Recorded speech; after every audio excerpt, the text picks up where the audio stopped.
Alam mo, iha, nagsisinungaling ka eh. Nag-aantay lang ako ng isang member dito para makumpleto. Para sa totoo lang, mag-antay ka hanggang mamaya. Nagsisinungaling ka eh. Ha? Wala naman putukan na nangyari. Binaril nyo lang yung tao kasi gusto niyang tumakas. Naiiwan ka na mag-isa eh. Dahil ginagawa yung mga coordination. Ano iha?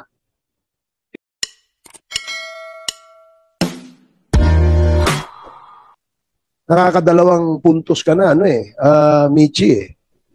Di ba? So, bypass din yung first encounter mo, di ba?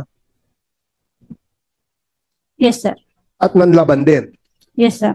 So, yung kwentong yan, medyo, alam mo, If I may, Congressman go ahead. Barbers. I'm running out of words to kasi say, I just wanted to explore that issue as well. Kasi parang medyo familiar din ako dun sa issue yan. Michi, kasi bro, sandali lang sila. Kasi babalikan natin yung issue yun. Sinasabi mo na meron din nangyaring bypass operation. Nung kanina sinabi mo, hindi mo tandaan, pero something like 2016, di ba? Is that a legitimate bypass operation? Was that recorded sa ating police station? Yes, sir. Are you sure? Yes, sir. Michi, huwag kang magsisinungaling. Was there a case filed against you about this operation? Sir, yung sa motopropyo, sir.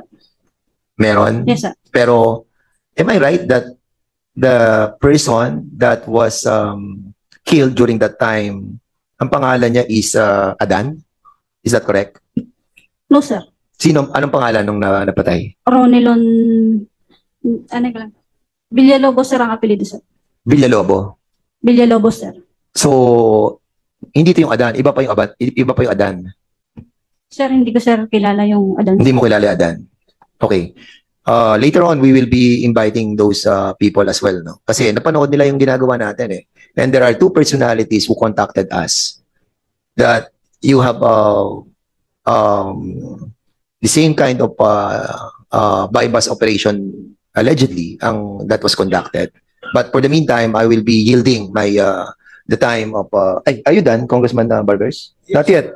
Yes, I am. You are done. I yield to the... Okay, so... I yield to Congressman... Bago ako magtanong muna, I'll let Congressman Acop, then Congressman Kit Flores, and then I will, if others will not ask, I will be asking. Okay, Congressman Acop. Thank you, Mr. Chair. This will not form part of my interpellation. Ito po yung clarification lang doon sa sagot doon sa katanungan ni Honorable Barbers at nung last hearing kay Honorable Busita. Sergeant Perez, if you remember doon sa last hearing, nung ako ang nagtanong at si Honorable Busita nagtanong sa iyo, the distance o yung distansya nung kayo nagkabarilan allegedly ni Mr. Brian Laresma ay 5 meters. Tumayo ka pa nga nun. Sinabi mo 5 meters. That's about times 3.2 feet. That's about 15 or 16 feet more or less. Di ba? Ang tanong ko ngayon sa iyo, at what point in time kayo nagbarilan?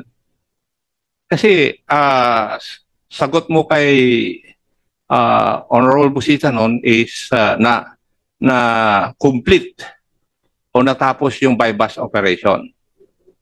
Ngayon, ang sagot mo kay Honorable Barbers na complete yung tapos nagkabayaran. At that point in time, nakita mo, bumunot si Brian, and then umatras ka. Ang ibig mo bang sabihin, umatras ka ng 15 feet? Bago ka nabaril ni Brian? Alam mo, nagsisinungaling ka eh. Nag-aantay lang ako ng isang member dito para makumpleto.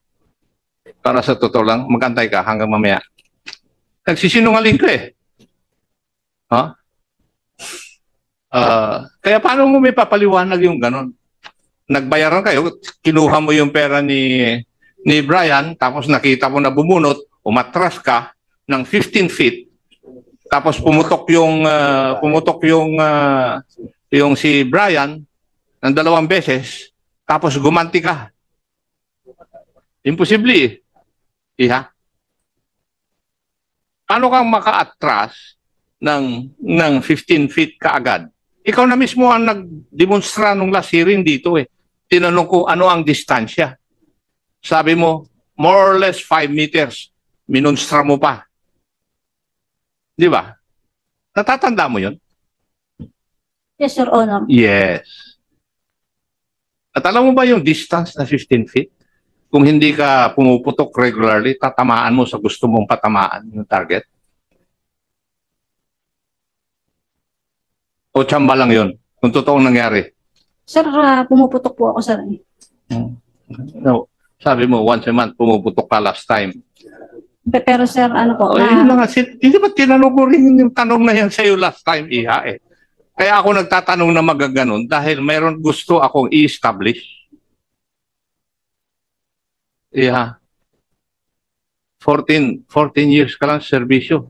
Ako mahigit 30 taon. Para doon sa kwan mo, istorya mo. Narinig ko na yan ng hindi lang 100 beses. Istorya na ganyan. Para sabihin ko sa iyo ang totoo, Iha, iba ang istorya na nangyari. And I will ask your officers kung ano talaga yung tunay na nangyari. Wala namang putukan na nangyari. Binaril nyo lang yung tao kasi gusto niyang tumakas. Naiiwan ka na mag-isa eh dahil ginagawa yung mga coordination. Ano, Iha? Ikaw ang nagbantay kay Brian nung nakuha ninyo at yung mga kasamahan mo, gumagawa pa ng coordination para gawin ninyong legitimate yung operations ninyo. Dahil antimano, hindi legitimate yung operations ninyo eh. Ikaw naman, Iha. Thank you, Mr. Chair. My turn daw, sabi ni Chairman. After Okay, I sit now as the chair of the committee. As previously stated by the chair, Congressman Keith Flores, you're recognized. Thank you, Mr. Chair. Sergeant Perez, when you were with yung na-encuentro mo, ano ang suit mo that time? Civilian clothes, sir. Civilian clothes. May jacket ka ba? Wala? Wala po, sir. Walang jacket. Where did you place your firearm? Sa bag, sir. Sa bag. So pinutokan ka, bumunot ka pa from your bag and was able to fire back. Tama? Yes, sir. So kinuha mo pa from your bag ang baril mo? Yes, sir. Yung bag ko, sir, bukas na, sir. Yan. Bukas na. Okay. Ang bag mo, nasa harap mo, nasa side mo, ano? Nasa harap ko, sir. Nasa harap mo. Okay. Ilang beses siya pumutok sa'yo? 2, sir. Twice. And twice, you moved back, retrieved your gun from your bag, and fired back. And tinamaan mo siya. Yes, sir. Okay. Ang distance mo from yung namatay and from yourself is ilan? How far were you from, ano? More or less, sir, 5 meters, sir. Yung More- estimated ko lang, sir. Hindi ko Estimated na, sir, lang. masyado kung sigurado, Okay, sir, but sa mga layo. Sabi mo rin kanina, kakaabot niya lang yung basura sa'yo, di ba? Yes, sir. So, that's arm's length. Sir, yung nung pagkaabot niya, sir, tumakbo naman, sir, siya eh. Hindi naman, sir, yung pinutukan agad ako na Okay. So, tumakbo pa. Away from you or going towards you? away from me, sir. Away from you. So, he had his back turned against you. Nakatalikod. No, sir. Yung Paano? Okay? yung patakbo, sir, na putok eh. Patakbo. Yes, Yung sir. parang sa pelikula. Yung tumatakbo away and firing the gun. Right? Yes, Tama? So, okay. The suspect was running away, firing a gun, and gave you sufficient time to get your firearm from your bag, shoot back, and hit a moving target. Correct? Yes, sir. Tama. Okay. Galing nito. General ako. Okay. Okay. Sige. Are you done? I'll give it back to you. Sandit. Chairman Dan, I am not yet done. Okay. So, sige. Sergeant Perez, how many times did you fire your firearm? Isa lang po, sir. Isang discharge lang. Yes, sir. Okay. And at a distance of about 15 feet, you were able to hit a moving person. Tama, no? More or less, sir. More or Hindi ko, less. Sir, hindi ko, sir. Tansya ko lang, sir, yun. Okay. Is Soko here? Yes, sir. Yes, is Soko here?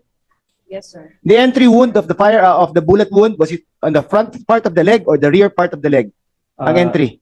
Your Honor, it's at the rear part of the leg. Rear part of the leg. The thigh. So rear part of the leg, meaning the person had his back against the person who fired the firearm. Yes, Correct? Yes, Your Honor. So nakatalikod. Yes, sir.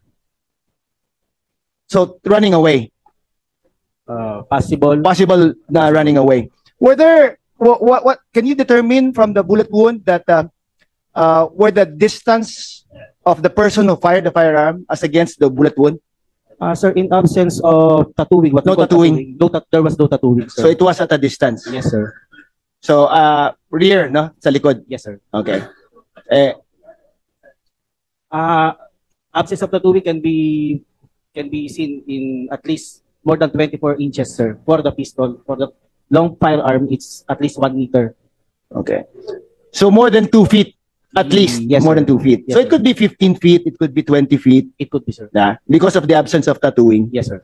Okay. Now, from your investigation of the entry of the bullet wound, na it being at the rear part of the leg, di ba? Does it indicate that there was no threat already to the person who fired the gun because he had his back turned? Eh? Yes, sir. It can be presumed. It can be presumed, yes, correct? that there was no threat. That there was no direct threat to the person firing the gun because he had his back turned. Yes, sir. Okay. Thank you, Mr. Chair.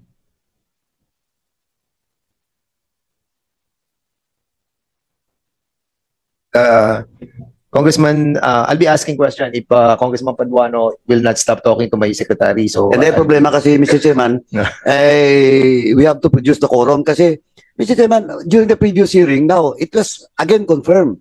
Inisa-isa ko na to si Sergeant Perez na to eh. Pati yung distance and everything. Now, may post-mortem na ang NBI.